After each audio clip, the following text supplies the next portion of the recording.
Buenas tardes, les agradezco que estén en esta aula virtual de la Escuela Judicial Electoral este miércoles.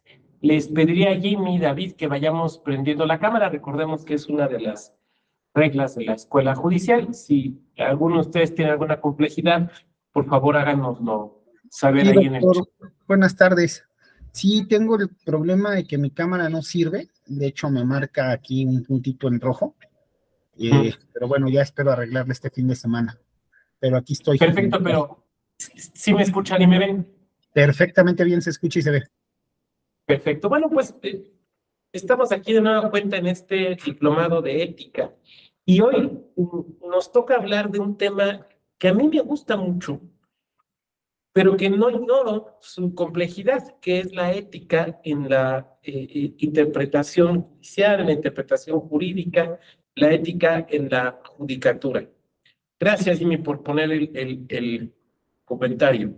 Entonces, la verdad es que quisiera ir construyendo, como lo hemos hecho en otras clases y hemos estado aquí en el diplomado, en otras sesiones, quisiera ir construyendo algunas ideas y posteriormente, pues, que entráramos en una situación de diálogo entre ustedes y yo, y bueno, seguramente se irán sumando otras compañeras y otros compañeros. Y ya sabemos que ahí tenemos la cajita de comentarios, o si no, pues una libretita, una pluma y lo podemos ir anotando. A ver, para empezar a hablar de ética en la función judicial o de ética en la interpretación judicial, tendríamos que empezar definiendo algunas cosas. Ustedes saben que a mí me gusta trabajar un poco a partir de ir definiendo de qué vamos a hablar, a qué nos vamos a referir, porque creo que si no, de otra manera, pues se malentiende o no sé, o no tengo la capacidad de transmitir con claridad lo que quiero decir. Por lo tanto, lo primero que tendremos que hablar es de la actividad judicial y de su razón de ser. Y me parece que la única manera de hablar de esto, o no la única, la mejor manera de hablar de esto, sería recordar la definición de función jurisdiccional que nos dio ese gran jurista español exiliado, que trabajó muchísimos años en México. Me refiero a don Niceto Alcalá Zamora y Castillo, que es quien, digamos, trae el procesalismo científico a México. Y don Niceto, en sus gloriosos estudios de historia y teoría general del proceso, publicados por la UNAM, don Niceto nos señala qué es la jurisdicción y dice, es la función desenvuelta por un órgano del Estado para, inciso A, conocer, inciso B, en su día decidir, e inciso C, en su caso ejecutar la sentencia firme dictada con motivo de un litigio. Me parece que es la mejor definición de jurisdicción de la que podemos partir. A mí me parece que es la más completa, ¿no? Muchos y muchas hemos intentado otras definiciones, pero me parece que ninguna ha tenido el brillo y la claridad y la completitud de la definición de don Niceto. Entonces decimos, es la función desenvuelta por un órgano del Estado, ¿no? Vamos a ir analizando la definición. Digo, porque ya entrar a definir ética, pues sería repetir lo que ya sabe. Entonces nos vamos a la otra parte y después vamos a conjuntar esto con la ética. La jurisdicción es una función estatal. No hay ninguna duda, es una función estatal. Es cierto que en ocasiones algunas actividades propias de la jurisdicción se han delegado o se pueden delegar a particulares. Estoy pensando en el caso, por ejemplo, de la figura del arbitraje. Pero el árbitro, y ustedes lo saben, el árbitro no puede ejecutar su decisión. El árbitro solo puede decidir el asunto, o sea, conoce el asunto, puede decidir el asunto, pero no puede ejecutar su decisión. No es una función entonces propiamente jurisdiccional, sino es un medio alternativo de resolución de conflictos o un mecanismo alternativo, ¿no? Bueno, entonces es desenvuelta por un órgano del Estado. Por lo tanto, la jurisdicción es una organización estatal. Esto ya nos va a empezar a decir muchas cosas acerca de la conducta ética del juez o de la jueza, porque querrá decir que está vinculado a algún tipo de ética pública o de ética estatal. Eso me parece que tendríamos que irlo dejando. En un segundo lugar, que la jurisdicción implica una serie de actividades muy precisas: conocer, decidir y ejecutar. Eso quiere decir, y hay que puntualizarlo, que no debemos confundir la función jurisdiccional con la naturaleza del órgano que la desenvuelve. Bueno, la función jurisdiccional es conocer, decidir y ejecutar. Y tradicionalmente esta función la desenvuelven órganos que se llaman juzgados o tribunales, pero la realidad es que puede ser desenvuelta por instancias distintas de esta, o que no se llaman así. Durante mucho tiempo en México las juntas de conciliación y arbitraje. Pero en la actualidad, bueno, ya que estamos en una sede electoral, no podemos olvidar que, por ejemplo, el Instituto Nacional Electoral resuelve con facultades materialmente jurisdiccionales algunos asuntos, como son los procedimientos ordinarios sancionadores, que son auténticamente litigios electorales, ¿no? Bueno, entonces, no nos debe preocupar tanto el nombre del órgano, sino la naturaleza de la función que desenvuelve. En ocasiones, un órgano que no es materialmente jurisdiccional, que no se llama tribunal ni juzgado, desarrolla, sin embargo, una función materialmente jurisdiccional. He puesto el ejemplo del INE, pero salgámonos de lo electoral. El INPI, por ejemplo, cuando resuelve controversias de patentes y marcas, está desarrollando una función materialmente jurisdiccional, aunque no se llame tribunal ni se llame juzgado, aunque la mayor parte de su trabajo no sea materialmente jurisdiccional. Entonces, digamos que la jurisdicción es el contenido, y el continente será a veces un tribunal, a veces un Estado, a veces un órgano autónomo o un órgano de naturaleza administrativa. Por contrapartida, no todas las actividades que desarrolla un órgano jurisdiccional son actividades jurisdiccionales. Permítame poner el ejemplo de esta clase. O sea, estamos en un aula del Tribunal Electoral, pero no estamos resolviendo litigio, ¿no? Estamos en una actividad académica. O, por ejemplo, a veces un tribunal puede desarrollar funciones materialmente legislativas que regula o reglamenta algo. Permítame poner un ejemplo muy reciente.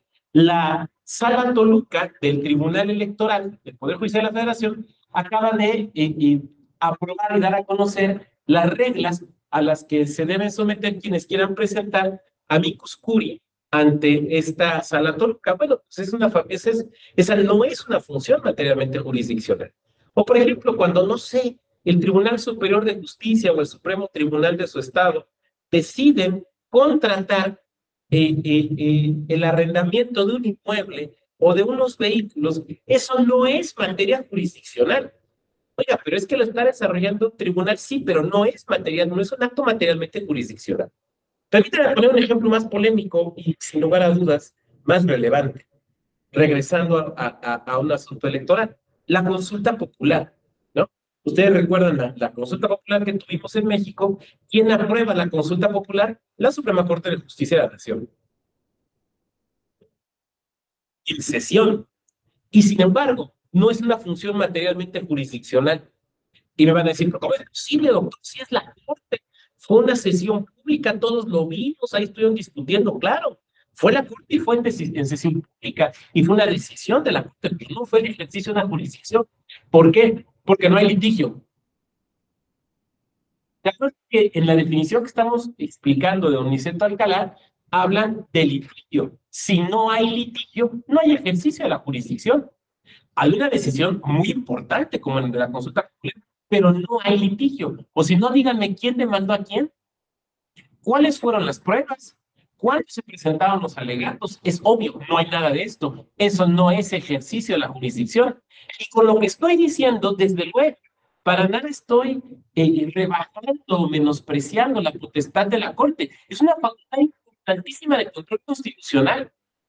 pero no es materialmente jurisdiccional, no es como una controversia constitucional o un amparo en revisión o una acción de inconstitucionalidad donde sí hay, ¿no?, controversia. Aquí no hay controversia. Conocer implica aprender la realidad de los hechos, ¿no?, de aquello que está siendo presentado por las partes. Decidir, que es la esencia de la jurisdicción, ¿no? Si nos vamos con los romanos, ¿no?, jurisdicere, decir el derecho, decidir. Los tribunales deciden. ¿Cómo deciden? Y ahí va el tema de la ética, pero ahorita vamos a ir para allá. ¿Cómo deciden? Aplicando el derecho, ¿no? Aplicando el derecho al caso concreto. Y ahí es donde se habla de la equidad y la moderación que debe tener el tribunal. Pero bueno, ¿cómo opera? Decidiendo. Y en su caso, ejecutando la sentencia. Ahora, esa decisión de los tribunales es una decisión bastante peculiar, porque es un decir el derecho que se parece a otros decires del derecho, pero que sin embargo tiene también elementos distintivos. ¿A qué me estoy refiriendo? Bueno, a que cuando un tribunal dice el derecho, lo dice en un sentido auténticamente obligatorio, en un sentido que vincula a las partes a ese decir el derecho. Por lo tanto, no es, por ejemplo, como el decir el derecho de un académico o de un ejercicio de esa naturaleza. Supongamos que ahorita alguien de ustedes me pregunta, oiga, ¿qué opina de cómo se debe interpretar el artículo primero constitucional? Y yo digo, bueno, me parece que así y así y así. Bueno, estoy diciendo el derecho, pero es un decir el derecho que es eh, con una fuerza mucho menor que la que tendría cualquier tribunal o juzgado, porque no es obligatorio, no es vinculativo. ¿Qué se predica entonces de ese decir el derecho del tribunal, de los tribunales, de los juzgados, que es un decir el derecho que vincula a quienes, en principio, a las partes del conflicto? Y eso también va a tener impactos para la cuestión ética que vamos a observar. Por lo tanto, es un decir el derecho en ese sentido bastante peculiar. Decía yo, la noción de litigio. La noción de litigio es esencial.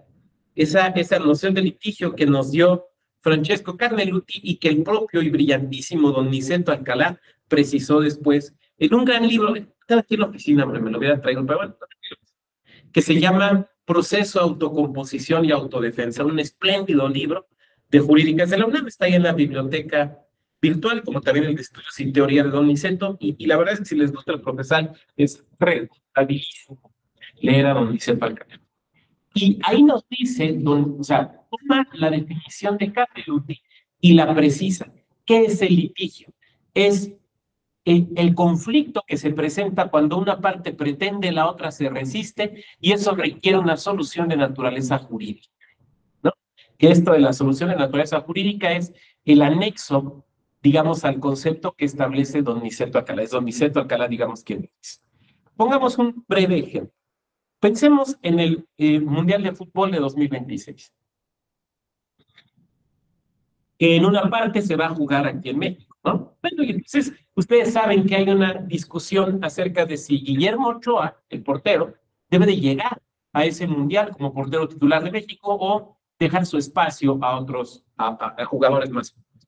Entonces pudiéramos entrar ahorita en la discusión y a lo mejor Yareli nos diría, mire doctor, es que yo creo que se debe de quedar, que vea sus estadísticas de por vida, vea las estadísticas que trae ahora, mire, alcanzas a brincar a tanto, su nivel de reacciones de tanto, y nos da una serie de datos estadísticos.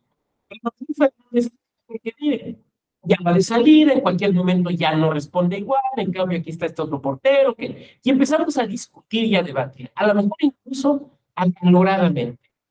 Pero si bien hay una discrepancia, porque Yareli nos quiere convencer de que lo mejor es que llegue Guillermo Ochoa, y Fernando nos quiere convencer de que no, o sea, hay una pretensión y hay una resistencia, esto no tiene una solución jurídica. No es un conflicto con trascendencia jurídica. ¿Qué será un litigio? Aquello que requiere una solución jurídica.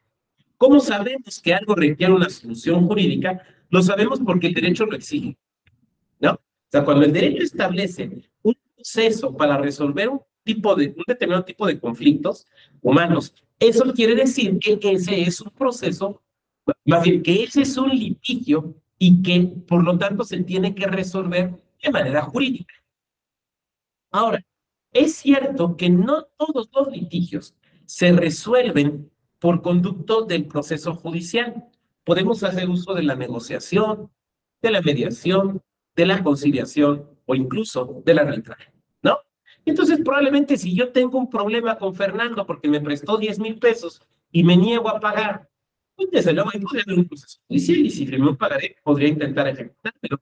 Pero a lo mejor Fernando me dice, doctor, no me quiero pelear con usted, ni usted ni yo, págueme 8,000 pesos y ahí quedamos. Y a lo mejor yo estoy de acuerdo y ahí hubo una negociación, pero puede haber una mediación también, o podría haber una conciliación. Pero, por un lado, hay ciertos conflictos que deben llegar necesariamente a la jurisdicción. ¿Por qué? Porque el Estado ha considerado que no se deben de dejar a la solución de los particulares. Estoy pensando sobre todo en los conflictos de derecho público, pero primordialísimamente en los conflictos de derecho constitucional, que son los que más nos van a ocupar, y de derecho administrativo, por ejemplo, derecho electoral. Mientras que hay otros asuntos en los que el Estado permite, pues, que no sea necesario llegar al litigio o que incluso se pueda adoptar un intento previo de un mecanismo, de un medio alternativo de resolución de conflictos. En ese sentido, entonces, la jurisdicción no es que sea optativa, sino que en algunos casos cabe la posibilidad de recurrir a otro tipo de mecanismos. Ahora, la jurisdicción es una actividad del Estado, ¿no? Nos decía don Niceto al inicio de la definición. Que sea una actividad del Estado y nos implica reconocer varias cosas. En primer lugar, que hay un interés social en que la jurisdicción sea realizada adecuadamente. Podríamos aquí discutir, sería interesante, aunque creo que regresa los términos de nuestra sesión, si las empresas tienen que tener una responsabilidad social. Si, no sé, la tiendita de la esquina, la fotocopiadora de nuestra comadre tiene que tener responsabilidad social. No sé, pero creo que no hay ninguna duda en que hay ciertas expectativas sociales acerca de cómo el Estado, los órganos del Estado, los órganos del gobierno, atienden, resuelven y los asuntos que son, digamos, de su competencia o, como decían en el siglo XIX, de su resorte. Y entonces hay una cierta expectativa respecto de la judicatura. Me parece que esa expectativa social respecto a la judicatura atiende en primer lugar a que se espera que los jueces y las juezas resuelvan conforme a derecho, ¿no? Hay esa primera expectativa, que resuelvan conforme a derecho. Aquí vamos a empezar a hablar de este tipo de cuestiones. Si la ciudadanía espera de nosotros, de los poderes judiciales, un comportamiento ético, la primera exigencia ética que nos van a hacer es apéguense al derecho. Que los tribunales y los juzgados se apeguen al derecho. Lo cual nos plantea varias cuestiones que tenemos que dilucidar. En primer lugar, bueno, la naturaleza del derecho en un estado como el nuestro, o sea, un estado democrático. México es, creo que no hay duda, una democracia. Con lo imperfecto que ustedes quieran señalar, y si lo quieren decir, yo rápidamente lo aceptaré, lo doy por descontado. Pero me parece que sí somos una democracia, que hacemos elecciones, que a veces ganan unos, a veces ganan otros, que los que ganan intentan ganar, hacen cosas para intentar seguir ganando, que los que pierden intentan hacer cosas para que los que ganaron ya no ganen. O sea, creo que somos una democracia, insisto, con todos los efectos y los matices que ustedes quieran señalar, que acríticamente y de entrada los acepto. Pero eso quiere decir que las ciudadanas y los ciudadanos nos obligamos por leyes democráticas, esto es, por leyes que hacen nuestros representantes, nuestras representantes.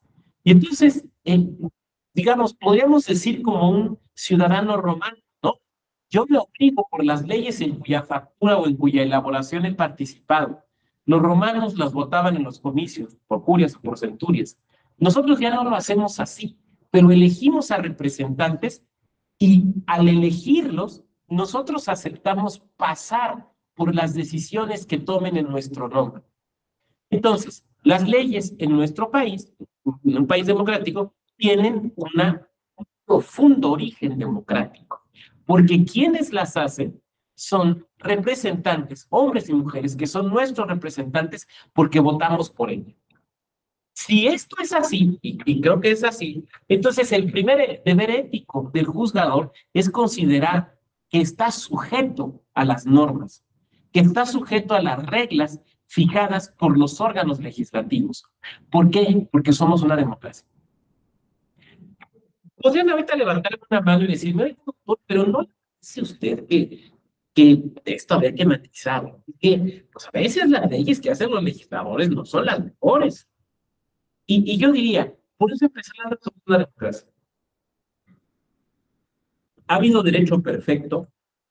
Bueno, probablemente el derecho más perfecto, atendiendo a la falibilidad del ser humano, desde luego, eso es inevitable. Pero pensemos en el derecho más perfecto y seguramente pensaremos en el derecho humano, ¿no? Sistemático, ordenado, bonito, lógico, racional, todas las virtudes que ustedes les quieran. Pero ¿quiénes hacían ese derecho tan bello? Pues lo hacían los jurisconsultos, aquellos a los que los emperadores le daban facultades para esos términos. Entonces estoy pensando en Ulpiano, Papiniano, Gallo, Destino, todos esos, que eran sabios, y por eso era un derecho sabio, pero no era un derecho democrático. Porque no era la ciudadanía quien elegía a esas personas como la bouche de la loi, como la boca de la ley, sino era el emperador el que decía, este es muy sabio, que te diga el derecho.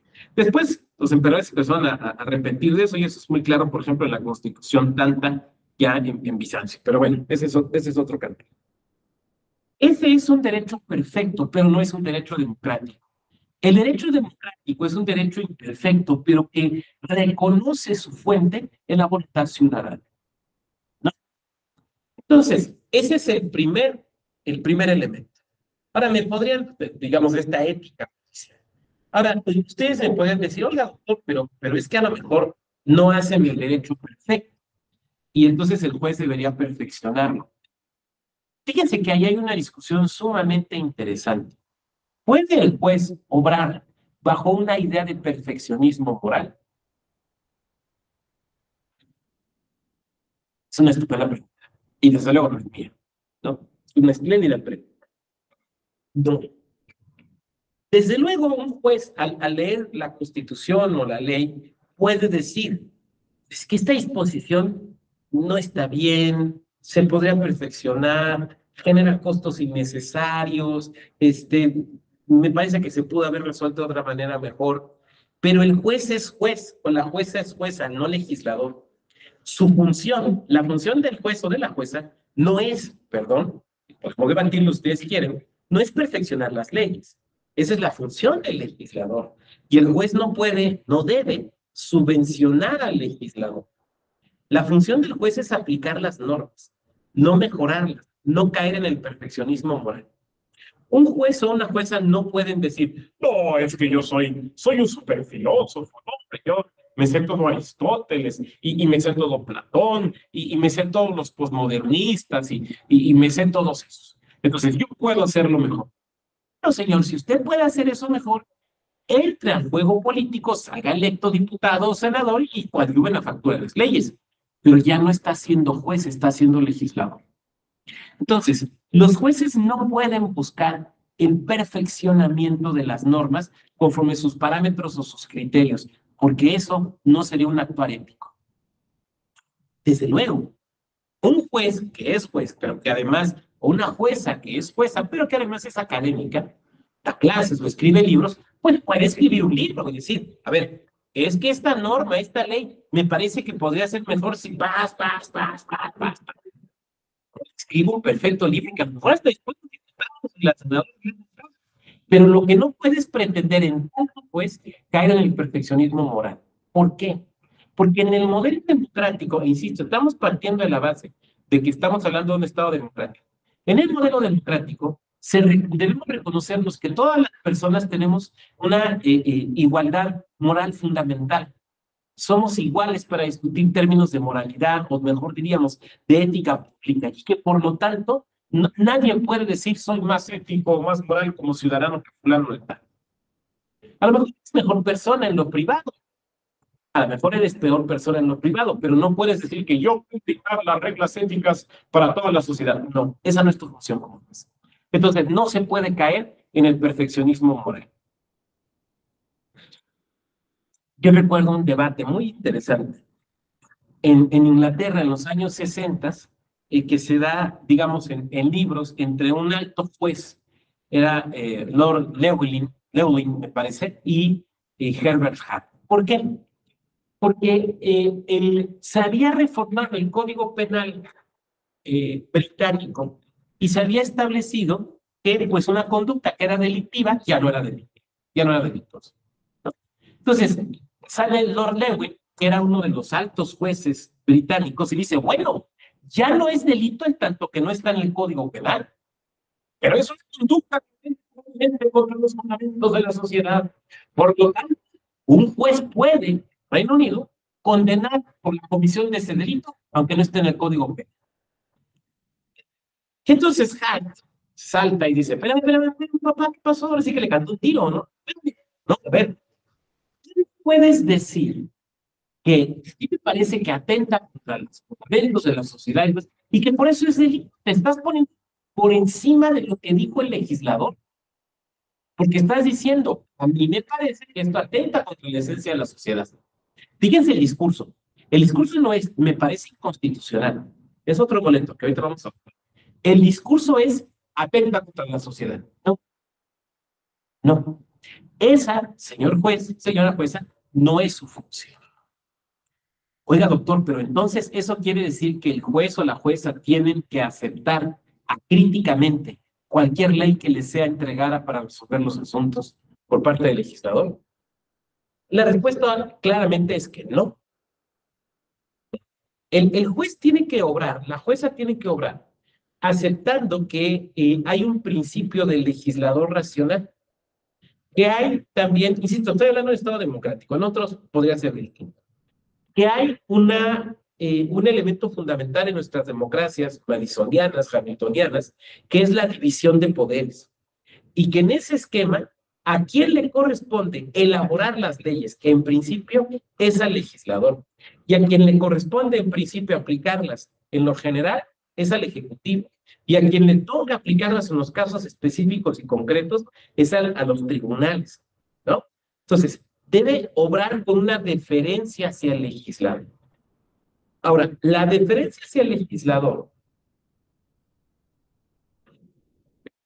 implica una postura ética en la cual el juez debe de decir, o la jueza, mientras no se me demuestre, mientras no se me convenza, o yo mismo no me convenza, de que la norma es inconstitucional, yo tengo que aplicar la norma. Oiga, doctor, pero la norma es tonta, tengo que aplicar la norma. Oiga, doctor, pero la norma es ineficiente, tengo que aplicar la norma. Oiga, doctor, la norma es de alguna manera ineficaz, tengo que aplicar la norma. Oiga, doctor, la norma es sencillamente estúpida e imbécil.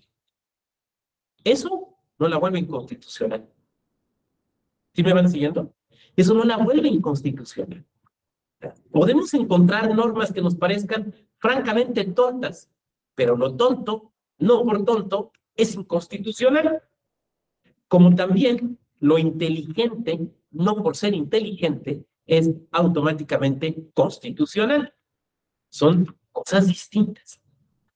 Entonces, en esta segunda postura ética, el juez tiene que aceptar que en principio a él no le corresponde sino aplicar la norma. ¿Cuándo el juez podrá decir, es mi deber ético inaplicar la norma, declararla inconstitucional? Bueno, cuando pasen varias cuestiones. La primera, que el juez pueda de forma objetiva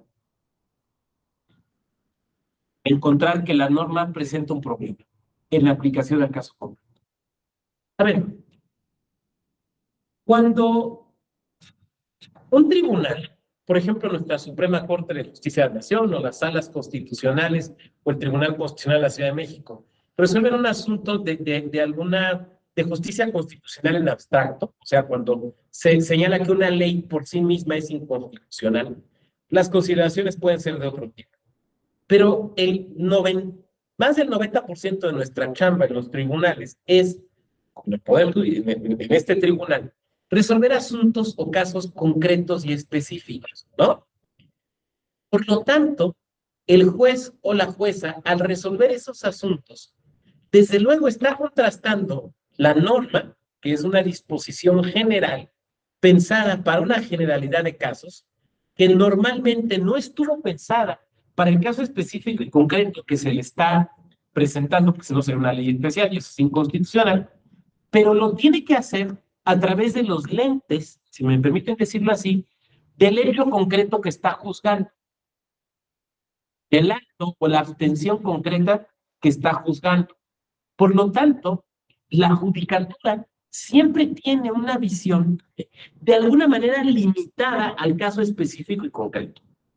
Claro está, el juez o la jueza son especialistas en su materia, seguramente tienen varios posgrados, han leído mucho del tema, han reflexionado sobre él y lo conocen muy bien en la generalidad, como a lo mejor no lo llegaría a conocer el legislador. Pero la realidad es que lo que se le presenta es un asunto en concreto y en particular. Es una persona diciendo que se le negó el registro para ser candidato a presidente municipal en Chingahuapa, Puebla, y que le parece que el requisito que le están exigiendo es inconstitucional. Entonces, la reflexión, mejor diríamos, la aprehensión del asunto y la reflexión que desde luego va a hacer el juez o la jueza, va a ser con los lentes del caso concreto.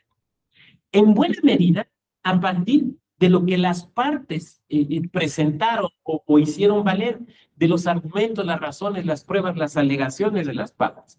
Y aún en aquellos casos en los cuales el juez o la jueza puedan desplegar amplias facultades de investigación, de todos modos, siempre están sujetos a lo que las partes les acercaron, porque los juicios no son de oficio, ¿no? Los juicios no son de oficio, entonces siempre vamos a necesitar que llegue una parte a quejarse de algo y a presentar, pues, a ejercer formalmente el derecho de acción, que es la manera en la que nos llegan los asuntos a los tribunales. Ahora bien, en ese sentido, entonces, el juez o la jueza deben admitir que tienen una limitación, la limitación propia de la visión del caso concreto y específico. Así como el legislador el órgano legislativo debe admitir que sus apreciaciones son necesariamente generales y abstractas y que por lo tanto se les escapan los detalles que pudieran tener, que pudieran presentar en la vida práctica las actividades propias de la el juez tiene que aceptar que no puede ver el panorama completo, sino que ve un caso concreto, específico y particular. Por lo tanto, no pueden para resolverlo pretender hacer una declaración absolutamente general. Pueden establecer algunas bases, lineamientos, criterios que puedan utilizarse en asuntos futuros a partir de la idea del precedente. Pero ya sabemos que para que el precedente opere tenemos que hacer un estudio muy concienzudo del caso donde se generó y darnos cuenta de si auténticamente es un precedente. O sea, lo que no podemos hacer, quiero decir, para tratar de ser más claro, es decirle al pasante o a la pasante, búscate jurisprudencias de candidatura independiente y pégalas todas. Eso no es utilizar la misma. Por lo tanto, el juez o la jueza tienen que aceptar una presunción de constitucionalidad de la norma. Esa es también una postura ética que el juez tiene que aceptar, una presunción de constitucionalidad de la norma. Ahora, ¿qué implica esa presunción de constitucionalidad de la norma? Implica que el juez o la jueza deben obrar considerando que la norma en principio está ajustada a la Constitución y que por lo tanto solamente deberán decidir lo contrario si son convencidos de buena fe de que la norma no está de acuerdo con la Constitución. Nuestra Suprema Corte, en un asunto muy famoso, que es el asunto Varios 912 de 2010, definió, por ejemplo, los pasos que hay que seguir. Y nos dijo que lo primero que tenemos que hacer es lo que conocemos como la interpretación conforme, ¿no? Entonces, cuando resuelve un juez o una jueza un asunto, no puede decir, solamente lo hago a partir de esta ley, o solamente lo hago a partir de este artículo. Lo tengo que hacer de forma sistemática, haciendo una lectura sistemática e integral de las normas que integran el cuerpo legal, el código, la ley, el reglamento que se me está pidiendo. Pero también eso tengo que hacerlo a partir de una lectura en la cual los lentes, permítame ponerlo así, los lentes que utilice sean los lentes de las disposiciones constitucionales y convencionales. Y entonces a la norma puede ser que no le dé el sentido que pareciera tener prima facie, sino el sentido que sea acorde con esa lectura constitucional y convencional. Y alguien de aquí me puede decir, oiga, doctor, pero ¿no me parece que eso es un poco, no sé, quisiera citar las palabras de un presidente que decía, hay que darle un poquito de tortura a la Constitución? No es como torturar el lenguaje. No, a ver, que esta interpretación conforme, si el juez actúa éticamente, implica en primer lugar eso, no retorcer el sentido de las disposiciones. Las leyes, ustedes lo saben, se hacen con un lenguaje natural. Nuestro lenguaje natural es el español y las palabras tienen un cierto sentido que de alguna manera ya está definido. Yo sé que el lenguaje es un acto social y que el lenguaje está cambiando todo el tiempo, pero la realidad es que en el momento en el que nos encontramos hay un cierto contenido definido posible que le podemos dar a una palabra. Voy a poner un ejemplo. Nosotros podemos decir que esto es una mesa, que lo que estoy sentado es una silla, ¿no? ¿Por qué? Porque la silla es un instrumento, una cosa para sentarse que no tiene brazos, por ejemplo, ¿no? ¿Qué es una mesa? Es un tablón o otro material que se usa para poner cosas encima, ¿no? O sea, eso ya está definido, no podemos cambiar el sentido. Si yo empiezo a referirme a la mesa como silla y a la silla como, no sé, como pasto, pues se vuelve absolutamente ininteligible mi lenguaje. Ya sé también que actualmente tenemos muchas palabras que parecían usarse sin que tuvieran un centro de sentido. Por ejemplo, la palabra comunista o la palabra fascista, ¿no? Son palabras que pareciera ser que ahora, me parece equivocadamente, se utilizan como si no tuvieran ningún significado y pudiéramos usarlas meramente como armas arrojadizas. Pero eso que es propio de la discusión pública no puede ser propio de la discusión del juez o de la jueza. Por lo tanto, siempre están circunscritos al sentido de las palabras, al sentido del uso común o al sentido del uso técnico de las palabras. Por eso, decía Jorge Luis Borges, no se pueden utilizar todas las palabras del diccionario, porque hay palabras que ya no se usan. Él ponía un ejemplo y decía, la palabra, si yo quiero utilizar sinónimos de color azul o decir que algo es de color azul, yo puedo decir azuloso. El diccionario decía, recoge otras palabras sinónimas, dice azulenco o azulino, pero son palabras que ya no se usan y a mí me hizo mucho sentido. Estoy leyendo una novela de la Revolución que se llama, de Rafael F. Muñoz, que se llama Se llevaron el cañón para Bachimba, sobre la Revolución Orosquista, y claro, es un libro de inicio del siglo XX, y ahí sí usa la palabra azulenco. De repente un soldado revolucionario está describiendo el cielo y dice una mañana azulenca. Pero si el día de hoy yo estoy hablando con ustedes y les dijera, no sé, mi teléfono es de color azulenco, pues no sería entendible, ¿no? Entonces, no podemos utilizar todas las palabras del diccionario. Segunda, tenemos que utilizar las palabras según su propio significado.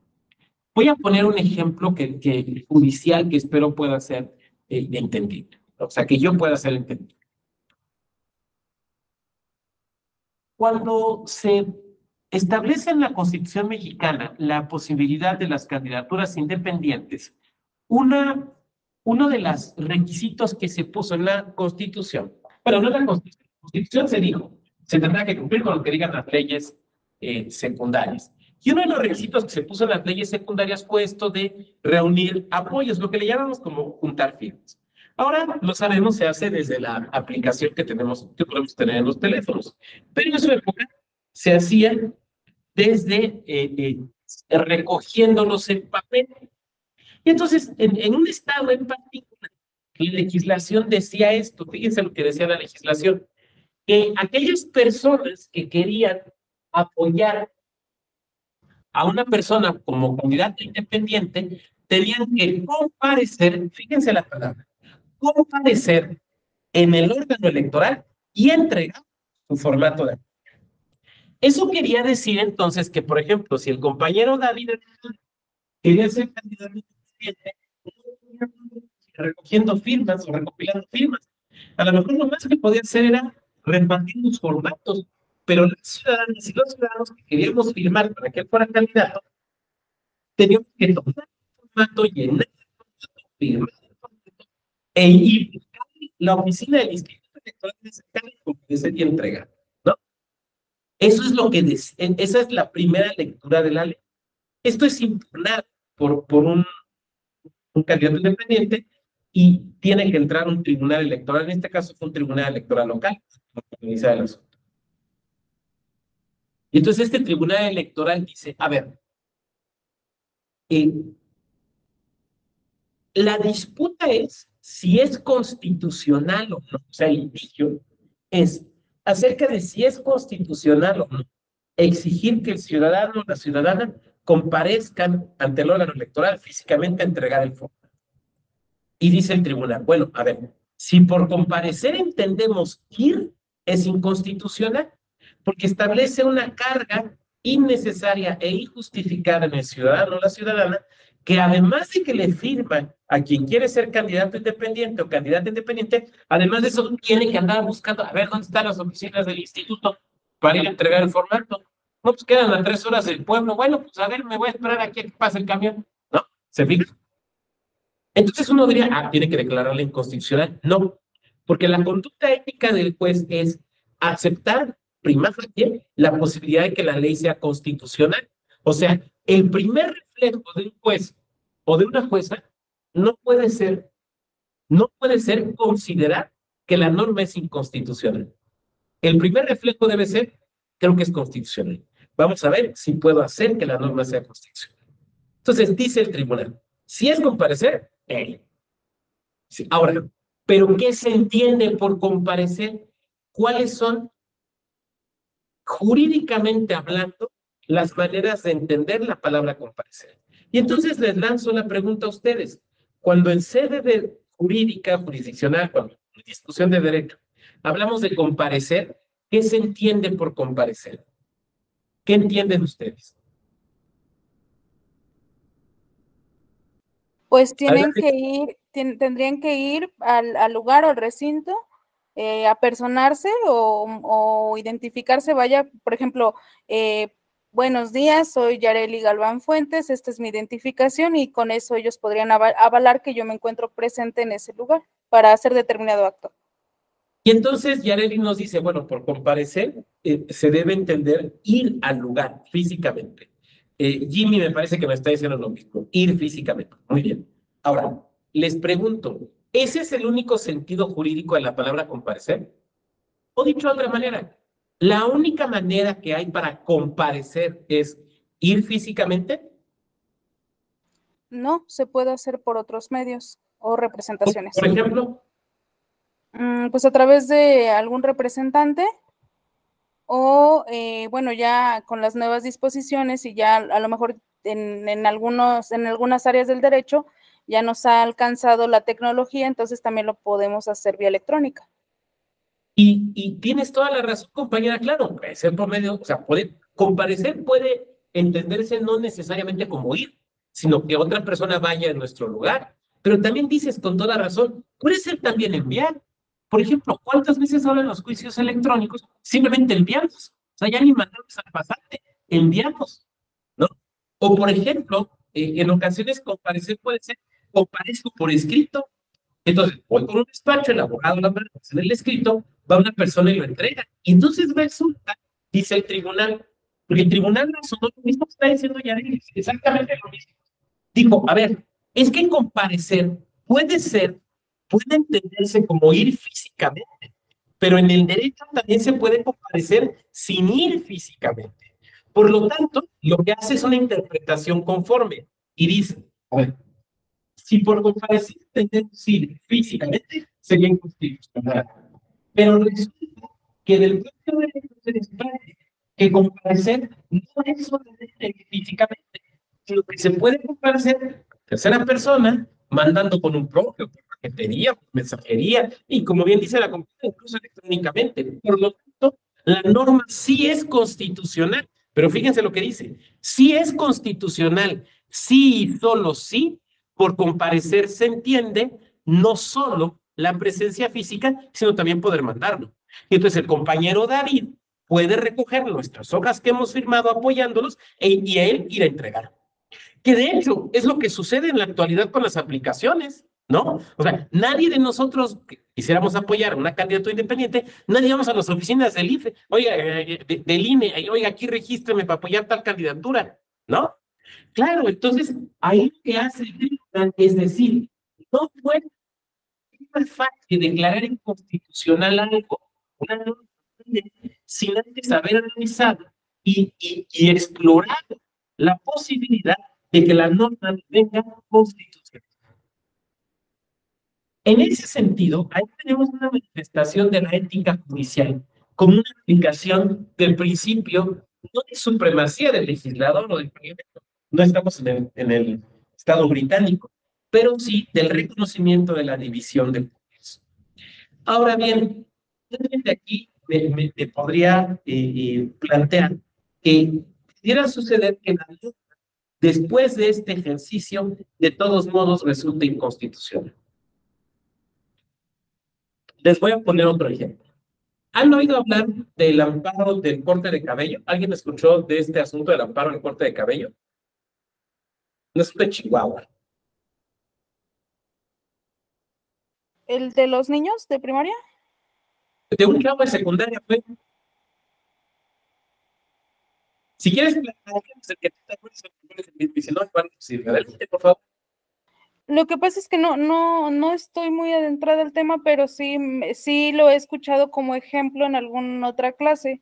Y hablaban en el tema de que, bueno, se había reclamado lo que es el derecho a la libertad, y que se veía limitado al tener que seguir una regla a lo mejor de conducta tratándose del corte de cabello para todos los varones.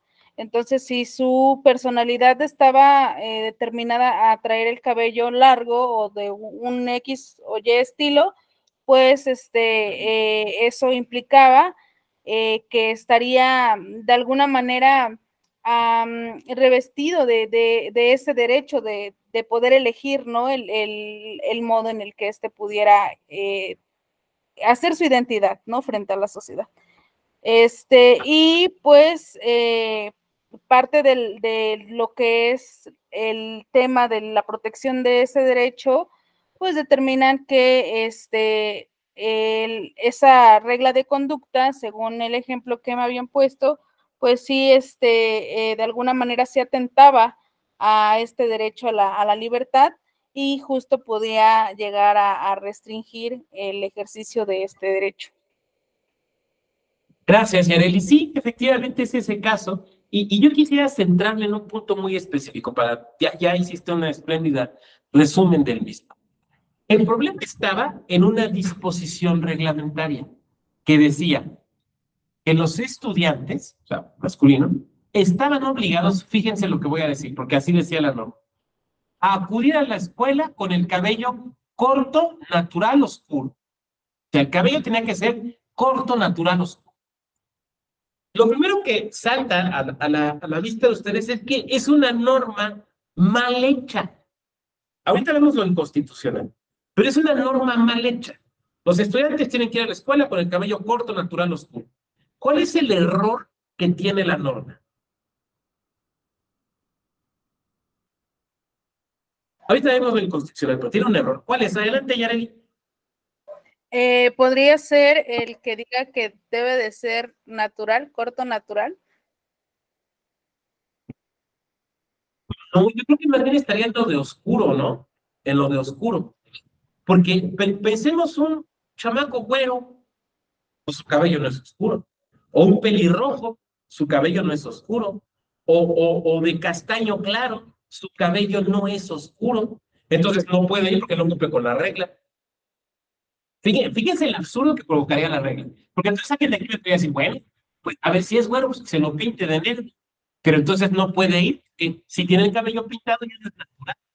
O sea, en pocas palabras, esa regla excluye del acceso a la educación a los niños y adolescentes que no tengan el cabello oscuro. O sea, se fijan que es una norma tonta. O sea, ahorita no se puede, pero francamente es una norma tonta. Está mal hecha, es una norma tonta.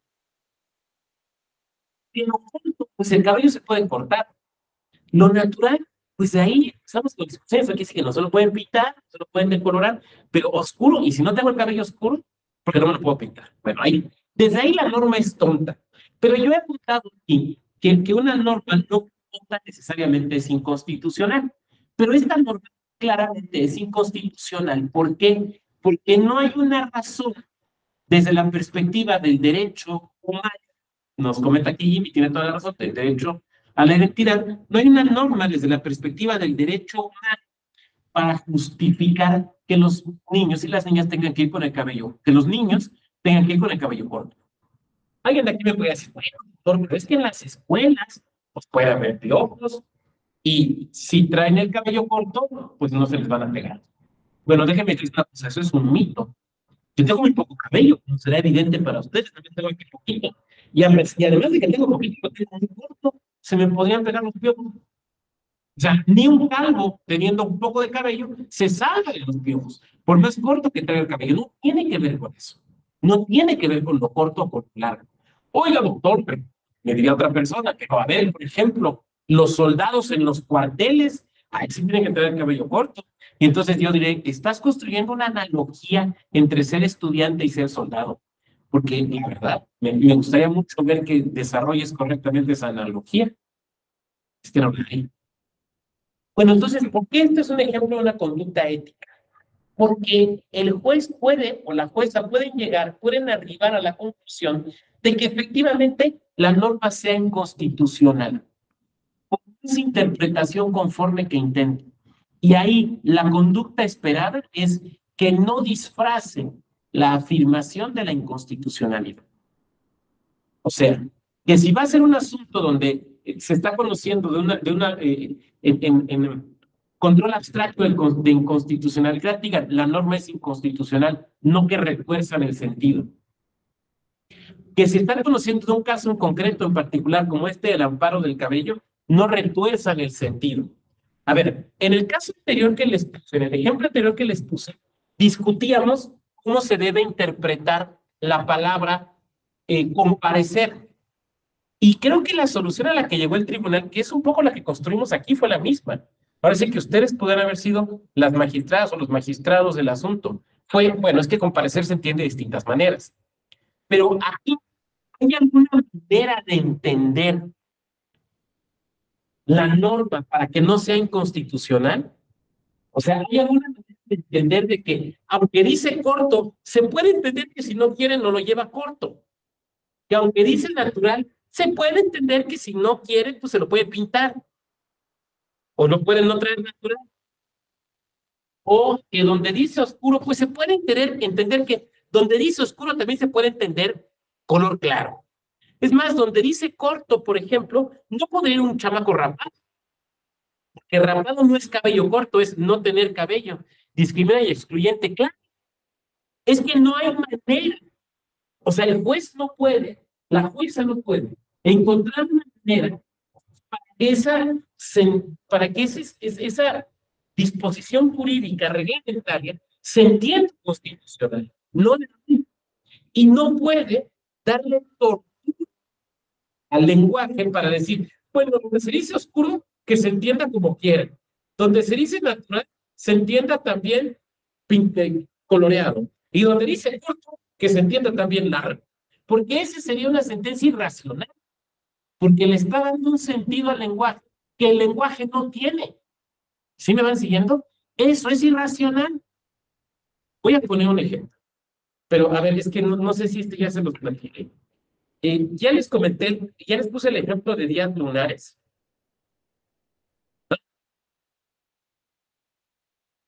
No, perfecto. Gracias, Yael.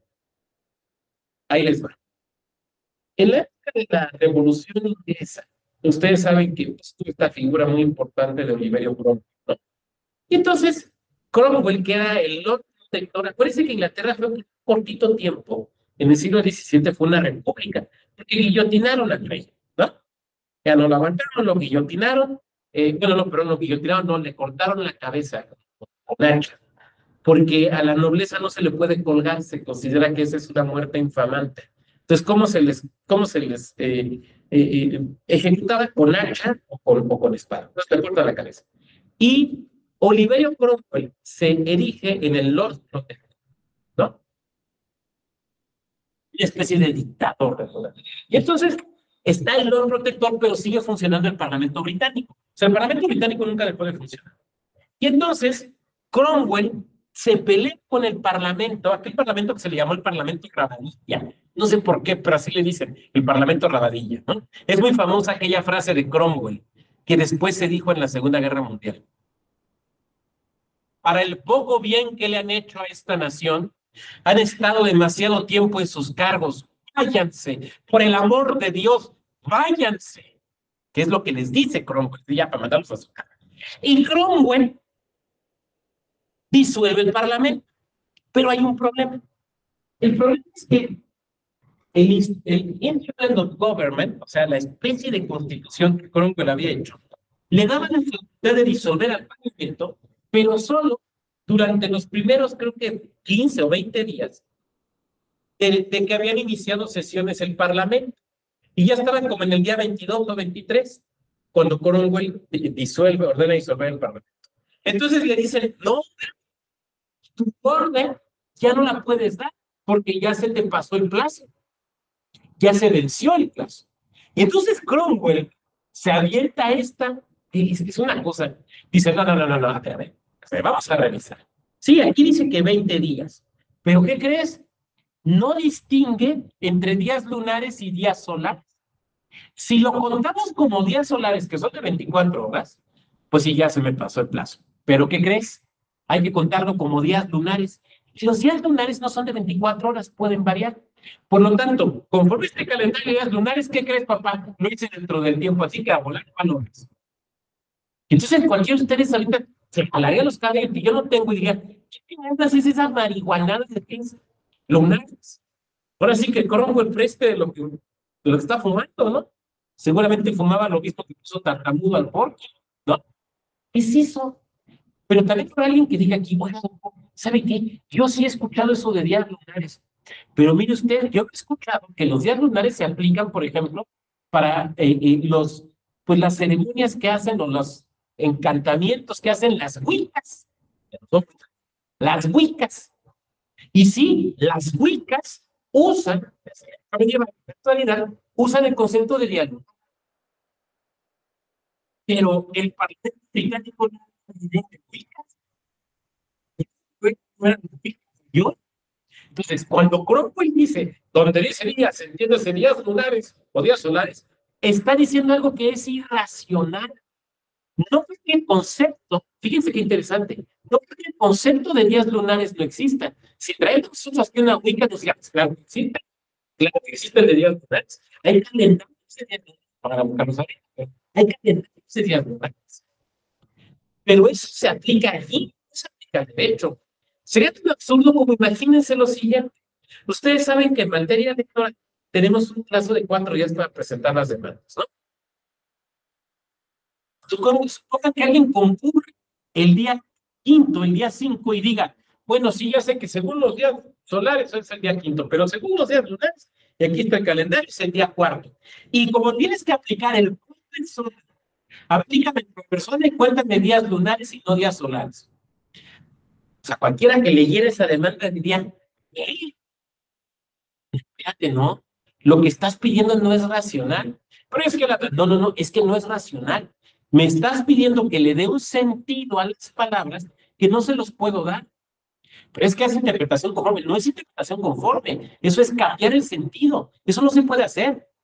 Pídeme, mejor, que haga un control de constitucionalidad de por qué plazos de 4 días. Esa es otra cosa. Pero no me digas que le dé un sentido que las palabras no pueden tener. Donde dice no, no puede decir sí. Donde dice oscuro no se puede entender claro. Donde dice día no se puede entender noche. No sé si me explique. Entonces, el juez o la jueza, frente a un problema de este tipo, su conducta ética, ¿cuál es? No torturar el derecho. No torturar, mejor diría yo, el lenguaje. Y entonces, si resulta que no hay posibilidades de dar una lectura constitucional de la disposición o del acto de autoridad, lo tiene que decir.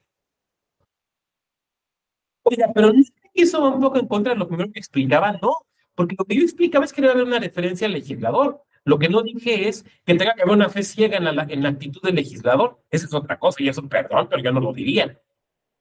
Y ven que soy muy respetuoso del legislador, pero no lo puedo decir. Ahora, podrían ustedes decir, pero lo que ustedes explican es, digamos, una ética procedimental, o sea, del procedimiento. Y yo diría, pues sí, estamos hablando del proceso judicial, o sea, del desarrollo de las actividades jurisdiccionales. Pero sería una observación justa, porque parecería que nos falta hablar de algo de fondo. Y claro, es un tema que ha estado ahí como navegando, ¿no? Encima de todo lo que hemos estado platicando, porque ustedes ya de alguna manera lo han mencionado. En el fondo, ¿cuál debe ser la ética del juez o del juez? Desde luego, no puede ser la ética personal. Ya lo hemos platicado aquí. Sí creo que ha sido con ustedes, no recuerdo si con ustedes o con el otro diplomado, pero una mala persona, una persona que es desleal con sus amigos, infiel con su pareja, malo como padre o mala, una mala persona, puede, sin embargo, obrar éticamente en el entorno público, porque son dos cuestiones de ética distintas. Una es la ética de la persona, la moral, y otra cosa es la ética pública, esa es otra cosa. Y también puede suceder que alguien sea una persona en el entorno público que no opere con ética, que siempre busque su beneficio personal y no el beneficio de la colectividad, y sin embargo sea un padre amoroso, sea una gran amiga, sea un hijo ejemplar, ¿no? Tenemos que hacer esta distinción.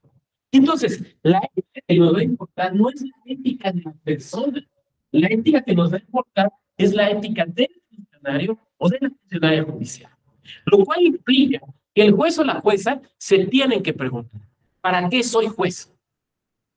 ¿Para qué soy jueza? ¿Para qué? Y la respuesta, un primer nivel, digamos, de la respuesta pudiera ser, pues, para resolver los asuntos que te toquen, ya seas juez civil, seas juez penal, seas juez agrario, seas juez administrativo, para resolver los asuntos que te toquen. Pues sí, esa pudiera ser, digamos, una primera respuesta, pero es una respuesta un poco como automática y tendríamos. Estaba escuchando unas conferencias de Octavio Paz acerca del surrealismo, y los surrealistas, una de las cosas que preconizaban era la escritura automática. Y en la escritura automática se manifiesta el subconsciente, pero no podemos quedarnos ahí, tenemos que ir a un nivel más profundo y tenemos que decir, sí, ok, sí es cierto, pero ¿cuál es la razón de la función judicial? Sí, ya sabemos que los libros nos dicen que es para resolver los asuntos que se te encomiendan. Sí, ya sabemos que ese es el mandato legal, pero yo no estoy preguntando el mandato legal, yo estoy preguntando el mandato ético. Y me parece que la única respuesta a la que yo arribo, pero he de decir una cosa, o sea, es la respuesta a la que yo arribo, pero a lo mejor estoy limitado por mi propia capacidad y a lo mejor alguno de ustedes arriba a otra y podremos discutirla y una de esas que me convence. Pero la única respuesta a la que yo arribo es que eres juez o jueza para tutelar derechos fundamentales. Esa es la labor principal. Quisiera traer a colación unas palabras de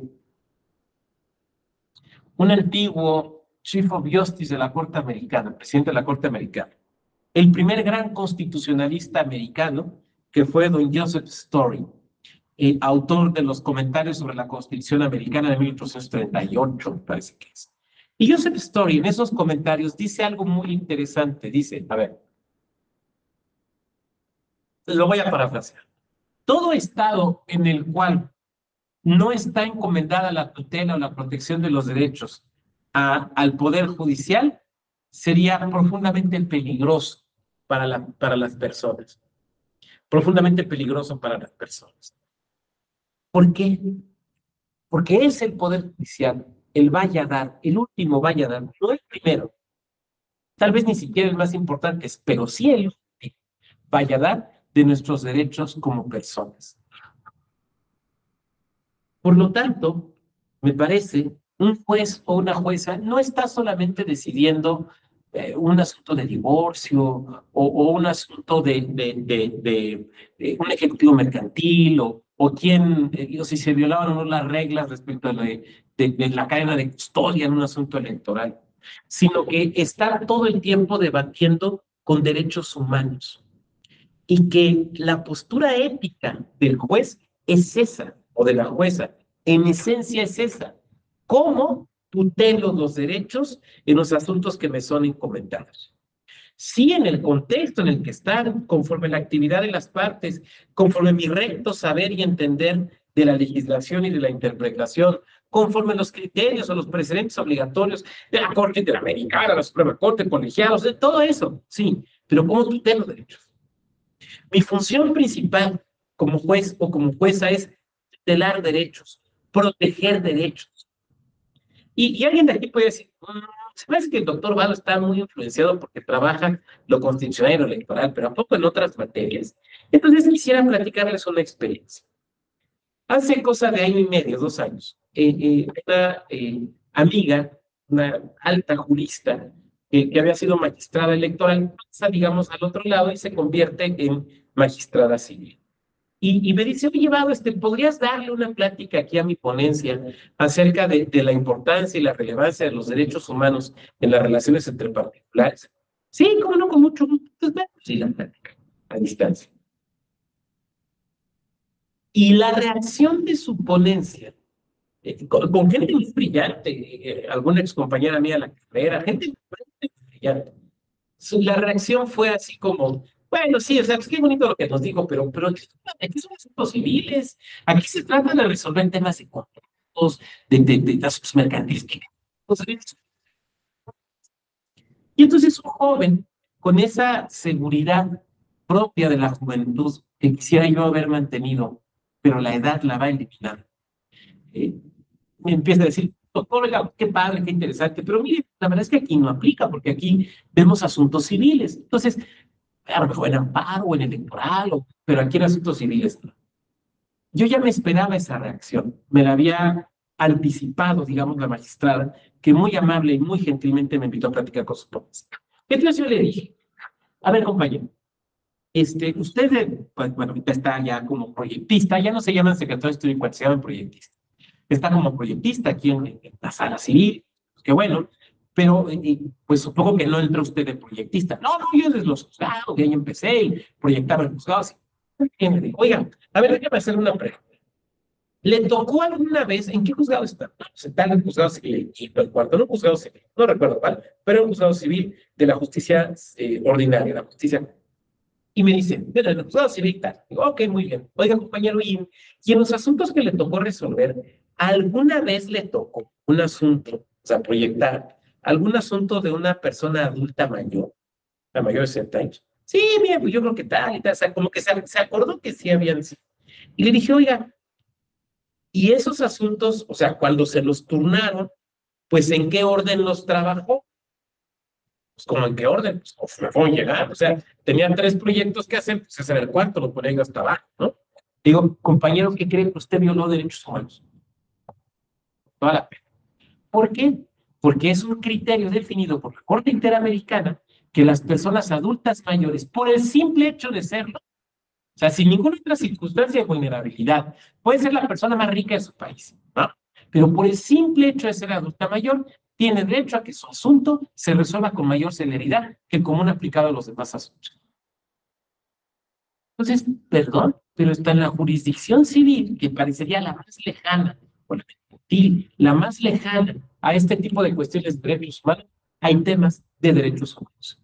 Ustedes lo saben, por ejemplo, lo que tiene que ver con los asuntos donde hay menores de edad, ¿no? Que se tiene que atender al interés superior de la niñez. Sí, sí, pues eso es en materia familiar, ¿no? Nos ha pasado en el electoral, cuando aparecen menores y promocionales. Bueno, un menor puede aparecer en un juicio mercantil, o en un juicio civil, o en un juicio penal. Pues eso no es exclusivo de una materia, porque no tiene que ver con la materia, tiene que ver con la persona humana. Ahora, si esto es así, entonces nos tendríamos que preguntar, bueno, doctor, ¿y hacia qué valores? O sea, sí hacia los derechos humanos, pero ¿hacia qué valores debe ser leal el juez o la jueza? Y yo diría, hacia los valores de la Constitución, hacia los valores del ordenamiento, que son los valores de la Constitución. Miren ustedes, las constituciones posteriores a la segunda posguerra, estoy pensando a partir, no sé, de la italiana del 46, la alemana del 49, desde luego la española del 78, pero también las reformas a nuestra propia Constitución son constituciones que se llenaron de principios. Si ustedes toman, por ejemplo, una constitución anterior a la segunda posguerra, no sé, la de Weimar o la austriaca, en cuya factura la participó Kelsen, o la constitución americana, son constituciones de reglas, de disposiciones concretas de que se cumplen o no se cumplen, o sea, de la noción de reglas. Pero esto se empieza a romper con la noción de derechos sociales de nuestra Constitución del 17, pero más claramente con las constituciones principalistas, que son o principialistas, las posteriores a la Segunda Guerra Mundial. Y entonces en las constituciones nos empezamos a llenar de principios. No sé, en materia electoral, estamos llenos de principios, certeza, legalidad e independencia. O siguiendo a ese gran jurista al que tenemos que tomar con muchísimo cuidado, que fue Carl Schmitt, porque el tipo era un genio, pero desgraciadamente no solo era un genio, también era un nazi.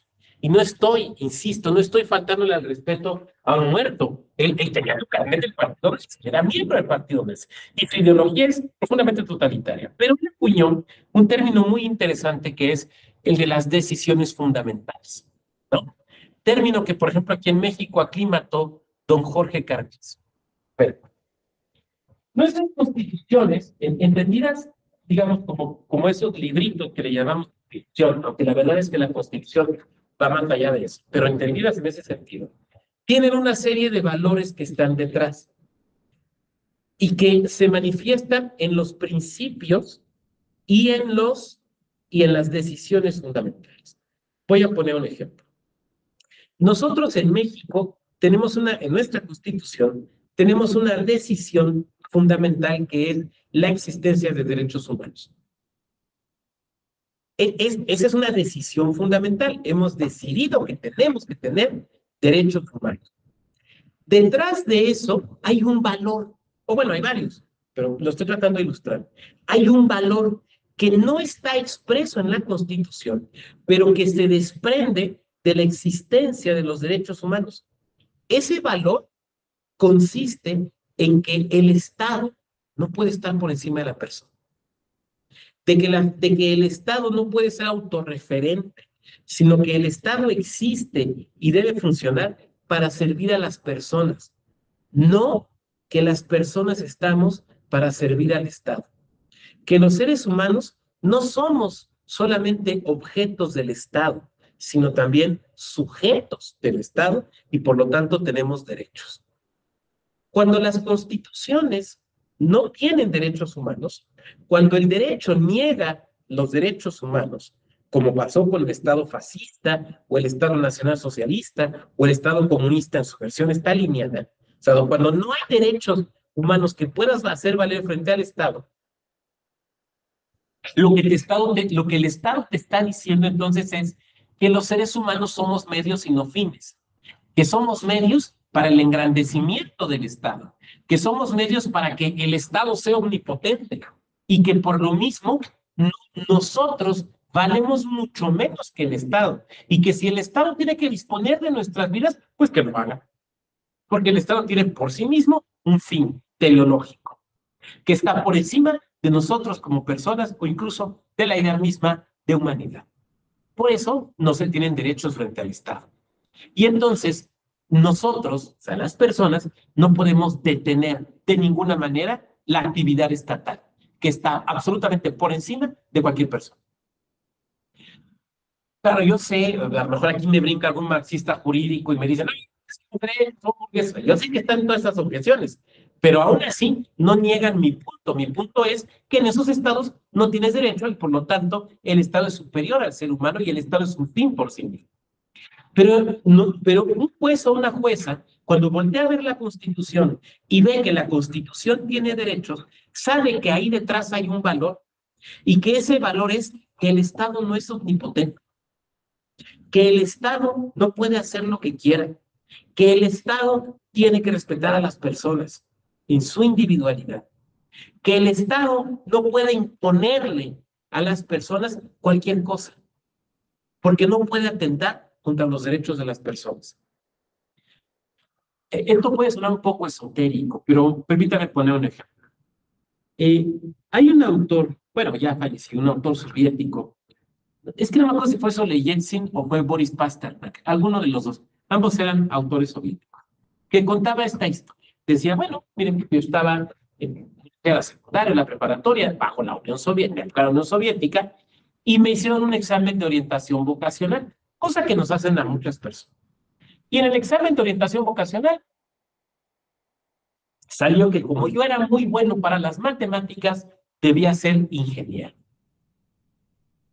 En México, cuando nos hacen un examen de orientación vocacional, pues nos sirve para eso, para orientarnos a qué dedicarnos, pero no es definitivo. O sea, puede ser que yo soy muy bueno para las mates y que debo ser ingeniero, y yo puedo decir, pues sí, muchas gracias, pero quiero estudiar para chévere, ¿no?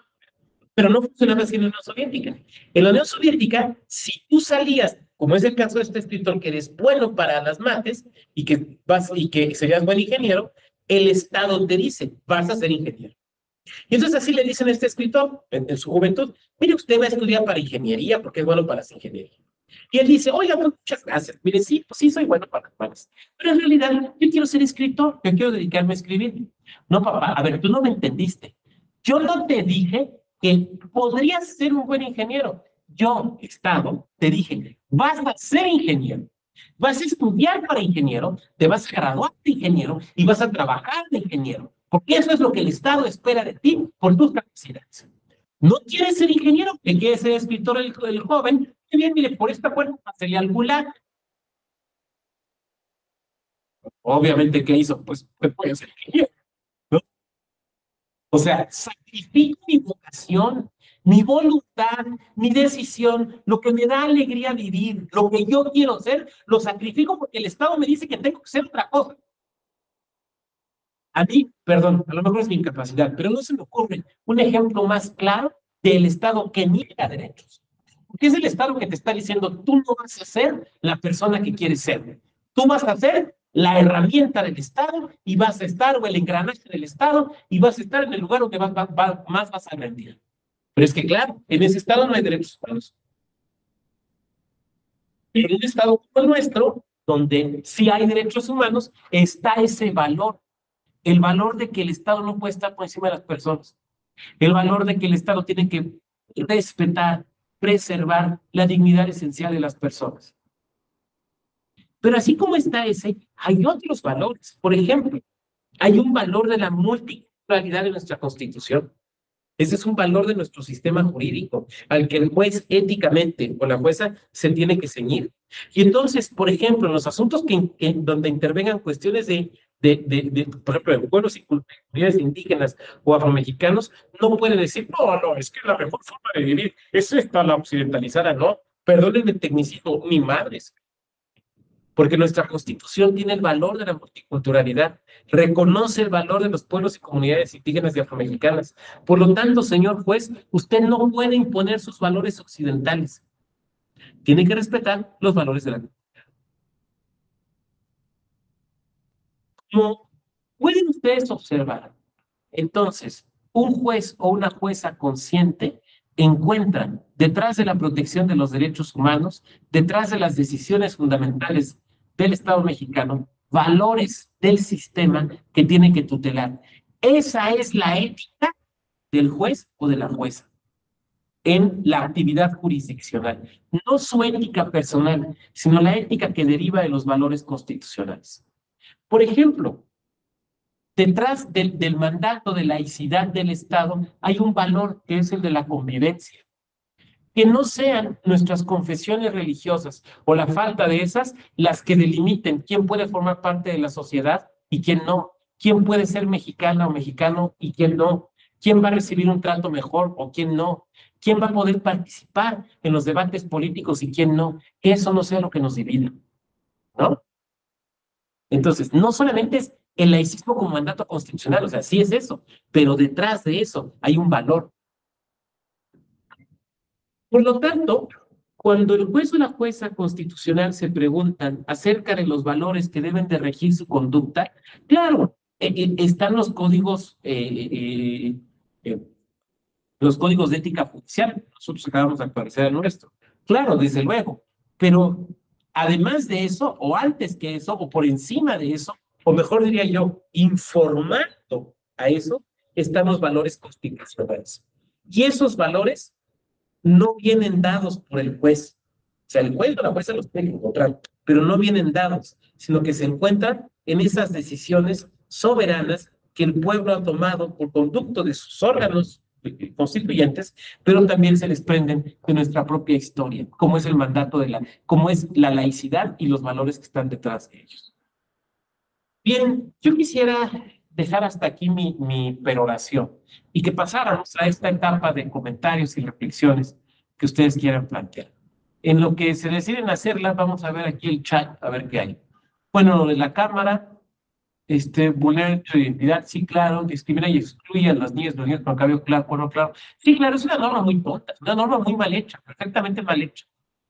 Dice Yareli, se debe de recordar los valores en el ejercicio jurisdiccional por cada uno de los operadores de justicia. Sí, claro, sí, es que con este ojo estoy viendo bien y con este no, pero es un problema de la reducción. Sí, claro, sí, sí, desde luego, o sea, a ver, es que no hay neutralidad en la acción judicial.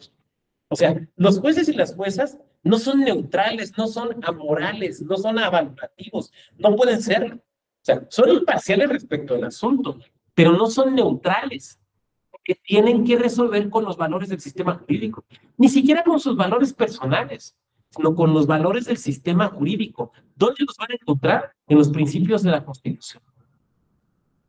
Adelante, Yareli, te escuchamos. Gracias, maestro. Ahora que he estado comentando, bueno, he estado haciendo una serie de comentarios respecto de la función jurisdiccional,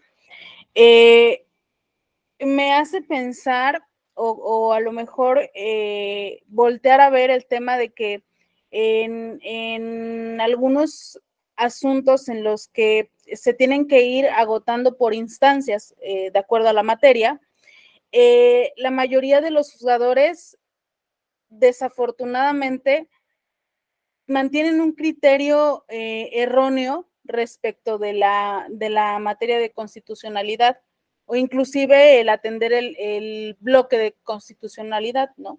Entonces,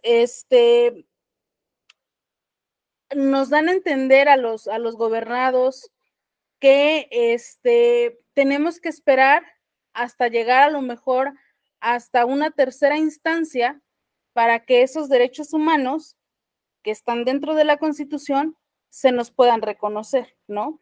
O sea, dicen, pues agota tus recursos o atiende tus recursos. Entonces yo por eso hacía lo que es el comentario de que se deben de reordenar lo que son los valores en el ejercicio jurisdiccional y sobre todo, yo sé que a lo mejor cada una de los comportamientos, decisiones y demás se ven involucrados desde la deontología de cada uno de los que están participando en un proceso jurisdiccional. Sin embargo, pese a que ya tenemos a lo mejor bien conceptualizado o bien definido las directrices en temas de derechos humanos, que sin lugar a dudas deben de estar sobre cualquier otro tipo de idea, a lo mejor, o tratándose de un criterio o de una cuestión meramente personal o histórica personal. Pese a que ya existe eso, yo lo veo desde desde que pudiera entenderse como una utopía o de una resistencia por parte de los juzgadores, pero que esto se ve involucrado más a un tema de carácter personal, o sea, o histórico, que ¿a qué me refiero? A que por ejemplo, en la materia de familia, sabemos que es una materia muy flexible y que evidentemente su atención es de forma inmediata, y más aún si a lo mejor encontramos alguna categoría sospechosa, pues más aún, ¿no?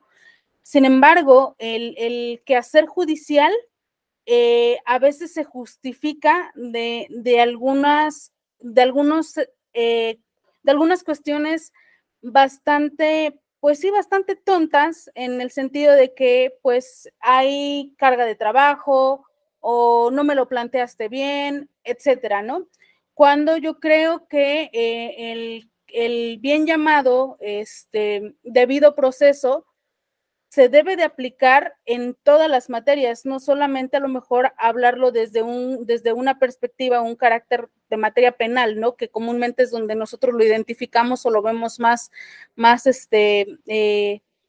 presente. Sin embargo, en todas las otras materias sí se debe de aplicar, y sobre todo que el ejercicio jurisdiccional no solamente esté entrelazado o unir en la actividad a través desde una perspectiva ética y obviamente moral, que ya implicaría lo que es la intervención a lo mejor desde un juicio, desde una perspectiva personal. Gracias, Yareli. Creo que describes un poco el perfil de los jueces y las juezas locales anteriores, digamos, a la reforma de 2011, cuando no eran jueces de constitucionalidad, sino meramente, bueno, cual era complicado, pero bueno, meramente jueces de legalidad. Pero a partir del 2011, el caso Ladilla Pacheco, del asunto Varios 912, de los criterios de la Corte Interamericana, todos los jueces y juezas de primera instancia y de fuero local en primera o segunda instancia son jueces y juezas de constitucionalidad.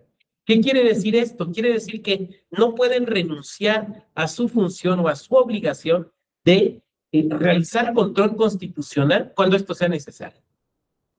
En todos los casos, pero cuando esto sea necesario. Desde luego siempre cabe la posibilidad de una impugnación y así está construida la judicatura.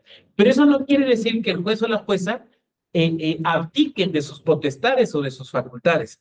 Un juez o una jueza de primera instancia o de segunda instancia no local, si se les presenta un tema de constitucionalidad, ya sea porque se los presenten las partes o porque al realizar la lectura del asunto o de la norma se les presente, tienen que resolverlo.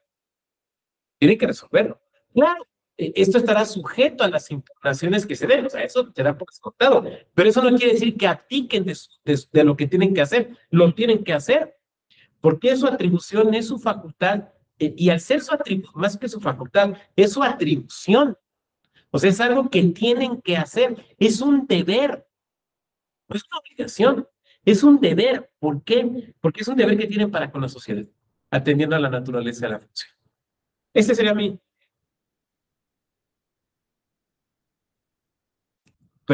esa sería pues más que mi respuesta, mi comentario al que tú estás haciendo, Yareli. Muchas gracias. ¿Quién más?